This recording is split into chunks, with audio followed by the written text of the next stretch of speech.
안녕하세요, 선생님들. 오늘은 에드워즈 라이프 사이언스의 헤모스피어 플랫폼에 대해 아주 깊이 있게 한번 파헤쳐 보겠습니다. 이건 단순히 혈압이 떨어진 뒤에 좋지 않은 시대를 넘어서 저혈압을 예측하고 그 원인까지 알려주는 시대로 우리를 이끄는 그런 기술이죠. How does it manage to integrate non-invasive, less invasive, and invasive monitoring into one unified intelligent system? 오늘 저와 함께 그 패러다임의 전환, 그 핵심으로 들어가 보시죠.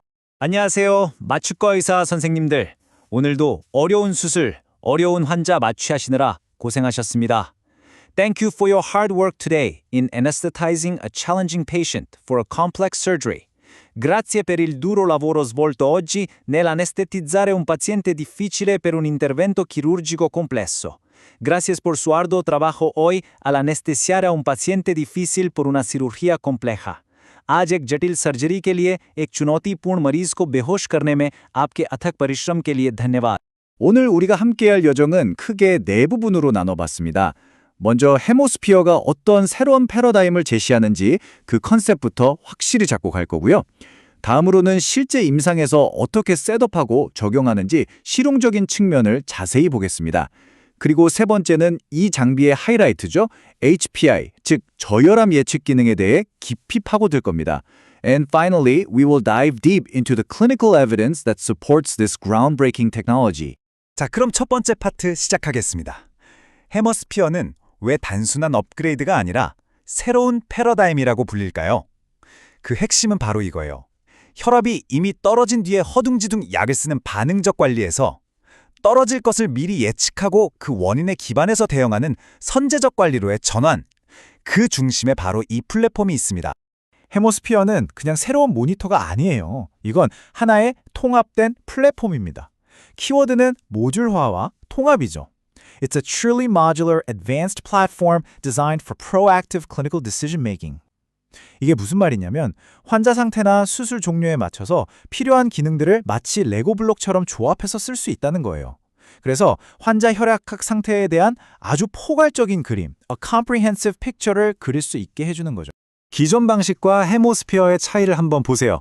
왼쪽에 보이는 비질리오나 플로트랙 같은 전통적인 시스템들은 COSV, SVV 같은 현재의 변수를 계산하는 데 초점을 맞춥니다. 한마디로 반응적, 즉 reactive 모니터링이죠. But Hemisphere, shown on the right, incorporates predictive algorithms like HPI to anticipate future events. 이거 완전히 다른 차원의 이야기예요. 앞으로 일어날 일을 예측하고 선제적, 즉 프로액티브하게 대응하는 패러다임으로의 전환을 의미합니다. 이 표를 보면 그 차이가 더 명확하게 와닿으실 겁니다. 위즐레어 플로트랙이 맥파 분석이라는 단일 기술에 의존했다면 헤모스피어는 다양한 센서를 통합하는 모듈형 플랫폼이죠. But the absolute game changer is the predictive analytics feature. HPI를 통해서 저혈압을 예측하는 기능. 이건 기존 장비에는 아예 없던 개념이에요. 데이터 통합도 마찬가지입니다. 기존에는 CO 중심의 제한된 정보만 봤다면 이젠 압력, 유량, 산소 포화도를 모두 아우르는 통합적인 뷰를 제공하죠. 게다가 수원 간수부터 비침습적 커프까지 모든 센서를 지원하니까 환자 상태에 따라 최적의 조합을 만들 수 있어요. 그럼 우리에게 아주 익숙한 수안간스 카테터를 사용하는 디질런스 모니터와는 어떻게 다를까요? 디질런스는 CO와 SBO2를 보여주는 정말 신뢰도 높은 a very reliable 모니터였죠. 헤모스피어는 maintains these core functions, but enhances them significantly with modern technology. 디질런스 핵심 기능은 그대로 가져오면서 현대적인 터치스크린 UI와 EMR 연동 같은 강력한 연결성을 더한 거죠. 그리고 가장 중요한 건 수안간스 데이터를 HPI 같은 예측 지표와 함께 통합해서 볼 수 있다는 점입니다. 이게 바로 가장 큰 혁신이에요. 바로 이 화면이 그 통합의 힘을 보여주는 대표적인 예입니다. 하나의 화면에서 CI, SVJ, GV 같은 전통적인 파라미터와 함께 저기 보이는 HPI 같은 예측 지표까지 한눈에 들어오죠. This comprehensive at-a-glance view is designed for quick interpretation, especially when things get hectic in the OR. 수술방이 바쁘고 정신없을 때 복잡한 혈액학적 상태를 아주 직관적으로 파악하고 더 빠르고 정확한 결정을 내리도록 돕는 것이 이 UI의 핵심 철학입니다. 자, 이제 이론은 충분히 알았으니까 실제 수술방에서 이 장비를 어떻게 사용하는지 그 실용적인 측면을 자세히 들여다보겠습니다. Let's get our hands dirty and see how it actually works in our daily practice, focusing on seamless integration into our workflow. 해머스피어의 유연성은 바로 이 모듈형 디자인에서 나옵니다. 보시는 것처럼 3개의 확장 슬롯과 2개의 케이블 포트가 있어요. 여기에 필요에 따라서 수압관지 모듈이나 압력 케이블, 산소 측정 케이블 등을 조합해서 쓰는 거죠. This modularity allows for tailored monitoring based on each patient's specific clinical needs and the complexity of the surgery. 예를 들어 심장 수술 환자에게는 수압관지 모듈과 억시저메트리 케이블을, 일반적인 복부 수술 환자에게는 프레셔 케이블만 연결하는 식으로 환자 맞춤형 구성이 가능한 게 정말 큰 장점입니다. 초기 설정은 굉장히 직관적이고 간단합니다. 전원을 켜고 뉴 페이션트를 선택해서 환자 정보를 입력하는데요.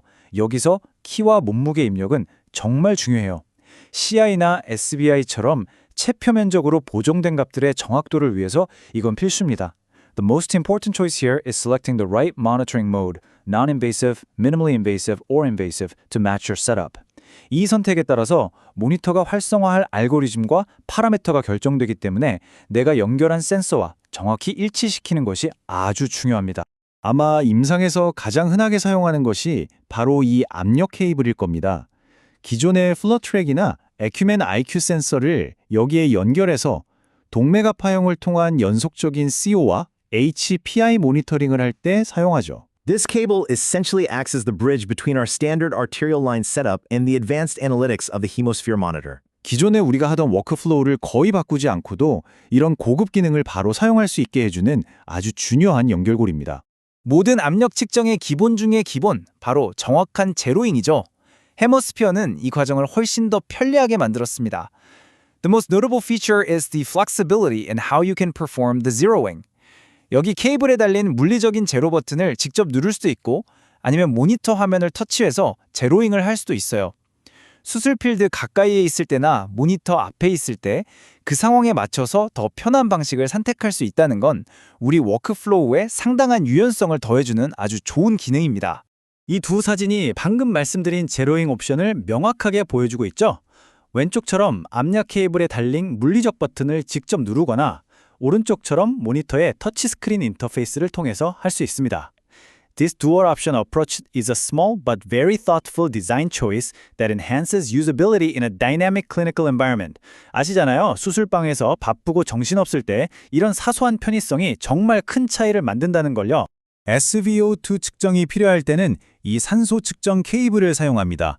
에드월즈의 억시메트리 소환 관스 캐테터에 연결해서 사용하게 되죠.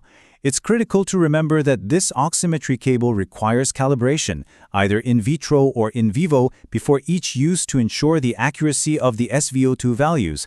정확한 SVO2 값을 얻기 위해서 이 보정 과정은 필수적이니까 실제 사용 전에 꼭 잊지 말고 수행해야 합니다. 자, 이제 세 번째 파트입니다. 해모스피어 플랫폼의 심장이자 가장 혁신적인 기능인 HPI에 대해서 알아볼 시간입니다. 혈액학적 통찰력의 새로운 지평을 여는 A true frontier of technology라고 할 수 있죠. This is where the platform truly shifts from simply monitoring to actively predicting, enabling a proactive approach to patient care. 선생님들께 질문을 하나 드려볼게요. 만약에 저혈압이 발생하기 전에 그 가능성을 미리 눈으로 볼 수 있다면 어떨까요? What if you could see a hypertensive event minutes before it actually happens and intervene based on the specific underlying cause? 이게 바로 HPI가 해결하고자 하는 근본적인 임상적 문제입니다. HPI, 즉 저혈압 예측 지수는 단순히 무언가를 측정해서 보여주는 값이 아니에요. It's a very sophisticated software algorithm that utilizes machine learning.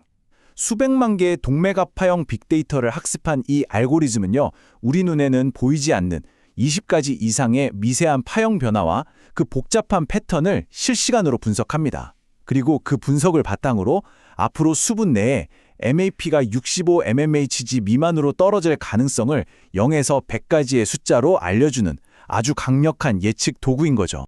HPI는 이렇게 복잡한 알고리즘을 기반으로 하지만 화면에는 보시는 것처럼 0에서 100까지의 아주 단순하고 직관적인 다열 형태로 표시됩니다. 숫자가 높을수록 저혈압 발생 가능성이 높다는 의미죠. This user-friendly design allows for immediate at-a-glance interpretation of risk, even in the most hectic operating room environments. 바쁜 임상 상황에서도 위험도를 한눈에 즉각적으로 인지할 수 있도록 설계된 겁니다. 아주 스마트하죠? HPI를 활용한 임상 워크플로우는 이 alert, access, act 세 단계로 간단하게 요약할 수 있습니다. 먼저 HPI가 설정된 알람 역치를 넘으면 임박한 저혈압을 경고, alert합니다. 그러면 우리는 HPI 보조 화면으로 들어가서 왜 저혈압이 오려고 하는지 그 근본적인 원인을 분석, access하는 거죠. And based on that probable cause, whether it's a preload, afterload, or contractility issue, the clinician can then take a targeted, specific action, act. 그냥 혈압이 떨어지니까 약을 쓰는 게 아니라 원인에 맞춰서 치료를 할 수 있게 되는 겁니다. 이게 바로 HPI의 핵심 가치입니다. HPI 알람의 원인을 분석하는 첫 번째 단서는 바로 전부하, 즉 프리로드 지표인 SVV입니다. 선생님들 다 잘 아시다시피 SVV는 기계 환기 중에 호흡 주기에 따라서 일회박출량이 얼마나 변하는지를 보여주죠. A high SVV, typically greater than 13%, strongly suggests that the patient is on the steep part of their Frank-Starling curve and is likely to be fluid responsive. 다시 말해, 수액을 주면 심박출량이 늘어날 가능성이 아주 높다는 강력한 신호가 되는 겁니다. 두 번째 단서는 후부하, 즉 애프터로드 지표인 Dynamic Arterial Elastance, 줄여서 EADyn입니다. 이건 PPB를 SVB로 나눈 값인데요. 심박출량 변화에 대한 동맥의 저항, 즉 동맥 톤의 반응을 반영하는 지표예요. This parameter is incredibly useful because it helps us predict the blood pressure response to a fluid bolus. EADyn이 높다는 건 혈관의 탄성도가 떨어져서 수축을 잘 못한다는 의미예요. 이런 환자에게 수액만 주면 혈압은 잘 안 오르고 부종만 심해질 수 있으니 혈관 수축제 사용을 적극적으로 고려해야 한다는 아주 중요한 단서가 됩니다. 자, 마지막 세 번째 단서는 심근 수축력, 즉 contractility의 지표인 dP/dt입니다. dP/dt는 수축기 동안 좌심실 압력이 얼마나 빨리 상승하는지를 나타내고 심근 수축력의 대리 지표로 사용되죠. It's calculated from the arterial pressure waveform, providing a less invasive, continuous surrogate for myocardial contractility. HPI 알람이 울렸을 때 이 dP/dt 값이 지속적으로 낮아지는 추세를 보인다면 이건 심근 수축력 저하가 저혈압의 주된 원인이겠구나 라고 생각하고 강심제 사용을 고려하게 되는 거죠. 이 표가 HPI 기반의 의사결정 과정을 아주 잘 요약해줍니다. HPI 알람이 울리면 우리는 이 세 가지 지표를 봅니다. SVB가 13%보다 높으면 전부한 문제, 즉 수액이 부족한 거니 수액을 주고요. EDHY DNI이 1.0보다 높으면 후부하 문제, 즉 혈관이 너무 이완된 거니 혈관 수축제를 고려합니다. If dP/dt is trending downward, it points to a contractility issue, so we might consider an inotrope. 정말 중요한 건 혈압이 떨어졌으니 일단 페니레프린이라는 막연한 접근에서 벗어나는 거예요. 왜 혈액학적 불안정이 초래되었는지를 데이터에 기반해서 판단하고 그에 맞는 최적의 치료를 선택할 수 있게 된다는 점입니다. 자, 드디어 마지막 네 번째 파트입니다.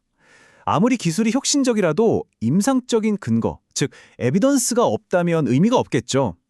HPI를 이용한 이 선제적 관리가 실제 임상에서 어떤 효과를 보였는지 그 근거들을 함께 살펴보겠습니다. So now, let's take a look at the evidence. Does it actually make a difference in patient outcomes?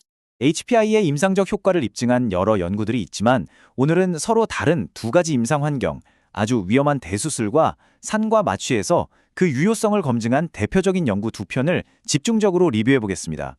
These studies provide crucial data on the real-world impact of this technology in very different yet equally challenging clinical settings. 첫 번째는 고위험 복부대동맥 수술 환자를 대상으로 한 다기관 무작위 대조 연구, 즉 RCT입니다. 연구의 목표는 HPI 기반의 치료가 수술 중 저혈압의 발생 빈도와 지속 시간을 줄일 수 있는지를 보는 거였죠. 결과는 아주 명확했습니다. The key finding was that the HPI-guided group had a significantly lower duration and severity of hypotensive events compared to the standard care group. 혈액학적으로 매우 불안정하고 출혈량이 많은 이런 고위험 수술 환경에서 HPI가 저혈압에 노출되는 총 시간을 줄여서 환자 예후를 개선할 수 있다는 가능성을 입증한 아주 중요한 연구입니다. 두 번째 연구는 척추마취하 제왕절개술 환자를 대상으로 한 연구입니다. 이 연구의 핵심은 동맥관 없이 비침습적인 클리어 사이트 커프만으로 HPI의 예측력을 평가했다는 점이에요. The study found that even this non-invasive HPI accurately predicted post-spinal hypotension with high sensitivity and specificity. 이건 정말 놀라운 결과죠. 동맥간 삽관이 없는 중등도 위험 환자군에서도 HPI가 충분히 유용하며 특히 척추마취처럼 급격한 혈액학적 변화가 예상되는 상황에서 그 가치가 크다는 것을 명확히 보여줍니다. 이 두 연구의 결과를 종합해보면 우리는 명확한 결론에 도달하게 됩니다. The evidence strongly points to a paradigm shift in hemodynamic management, a real change in how we should think. 우리는 더 이상 저혈압이 발생한 후에야 대응하는 사후 치료, reactive treatment 시대가 아니라 HHPI를 통해 저혈압을 미리 예측하고 원인에 기반하여 예방하는 선제적 예방, proactive prevention의 시대로 나아가고 있는 겁니다. 오늘 우리는 헤모스피어 플랫폼과 HPI를 통해서 저혈압을 예측하고 원인에 맞춰 선제적으로 치료하는 새로운 가능성을 봤습니다. 여기서 마지막으로 이 질문을 던져봅니다. With the ability to predict and preemptively treat hypotension based on its underlying cause, is this proactive hemodynamic management becoming the new standard of care? 어쩌면 이런 선제적 혈액학 관리는 이제 선택이 아니라 우리 환자들을 위한 새로운 표준, the new standard가 되어야 하는 것은 아닐까요? 그 답은 앞으로 우리 임상의들의 손에 달려 있을 것입니다.